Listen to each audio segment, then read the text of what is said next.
যুগ যুগ ধরে পবিত্র ঘর হিসেবে বিবেচিত হওয়া কাবার ভেতরটা কখনোই শূন্য ছিল না। পৌত্তলিক আমলে কাবার ভেতরে স্থান পেয়েছিল ৩৬০টি মূর্তি, যা তৎকালীন গোত্রভিত্তিক আরব সমাজের প্রতিনিধিত্ব করে। এরপর ইসলামের বিজয় হলে একে একে সরানো হয় সেসব মূর্তি। এরপর থেকে মহান আল্লাহর ইবাদতের জন্য কিবলা হিসেবে ব্যবহৃত হয়ে আসছে পবিত্র এই গৃহ।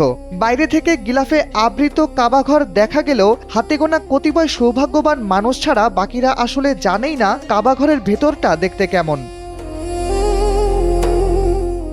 ইতিহাস ও প্রাগ ঐতিহাসিক সূত্র থেকে জানা যায়, যখন ইসমাইল আলাইহিসসালামকে কোরবানি করার জন্য উদ্যত হয়েছিলেন বাবা ইব্রাহিম আলাইহিসসালাম, তখন ইসমাইল আলাইহিসসালামের বদলে কোরবানি হওয়া দুম্বার শিং রাখা হয়েছিল কাবাঘরের ভেতরে। বিখ্যাত ইহুদি লেখিকা লেসলি হ্যাজেলটন দ্য প্রফেট বইতে একথা উল্লেখ করেছেন।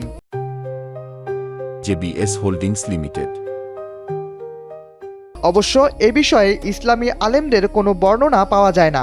ইতিহাসবিদরা বলছেন, বেশ কয়েকবার সংস্কারের মধ্য দিয়ে আজকের রূপ পেয়েছে পবিত্র কাবা। প্রতিবারই আরব শাসকরা পবিত্র এই ঘরকে সাজিয়েছেন নিজেদের মতো করে। অনেক আগের নিয়মকে মেনে এখনও প্রতি বছর দুবার খোলা হয় কাবা ঘরের দরজা, আর তারপর দেখা যায় ভেতরটা আসলে কেমন।